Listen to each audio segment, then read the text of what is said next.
Okay, so the other big area, speaking of speed, was G5X. I mentioned that GDDR5 came out in 2009. So that was that's 7 years ago now, or yeah, 7 years. Yep. And ever since then, we've been thinking about what is next. Is anything next? Is it possible? Right? I mean, I think back then you have to ask, is it even possible to run this fast? Jensen mentioned yesterday. 10 gigabits per second or 10 gigahertz, it basically light travels about 1 inch in that amount of time, right?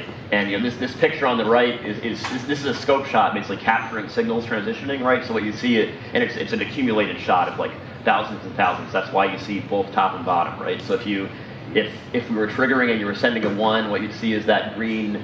That would be a line that would kind of go up to high voltage and then drop down again. But another cycle, you were sending a 0, so you see it toggling down to a 0 again. That black eye in the middle is showing you have an eye that you can sample that data correctly, right? And the space between the middle of that eye and the end of that eye is half of that inch, right? So basically, you've got kind of like half an inch of light, opportunity to grab that bit before it's gone, and you can't see it again, right? So is it even possible to build a system to do that? Was a question. And one of the other challenges here, if systems you're familiar with, like PCI Express, for example, people will commonly signal what's called differential signaling. So you send a signal and you send its opposite at the same time, and that way a lot of noise. You'll be able to find a signal even if there's noise because they might move together. So the difference between them is what you're looking for. GDDR5 and GDDR5X memory is not like that. It's single-ended signal. You're sending one signal. And you've got to find, it's got to be super stable because you don't have any reference to compare it to. You've got to find that bit. So again, we were trying to think about, is this possible? As we worked on it, and we also just got better ourselves with circuit architecture, working with memory industry also, the folks from Micron, thank you guys, this is awesome, totally awesome job. We said, what, we think it is possible, and we're going to go for it. And that was basically one of the big decisions for this generation, was to go for GDDR5X. We had to build a new circuit design. Just because it was possible to me, it was possible to do it with the old circuit. We had to just build a new one from scratch.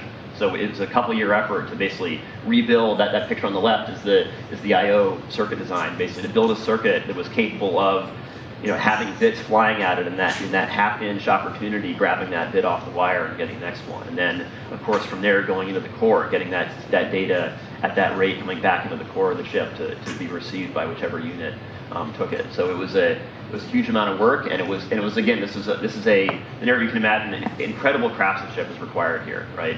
Any one little mistake at those speeds is just not going to work. But we did a great job with that design, and it's working really well. And as Jensen showed yesterday, it's overclockable also. So this isn't the limit. You can clock it up.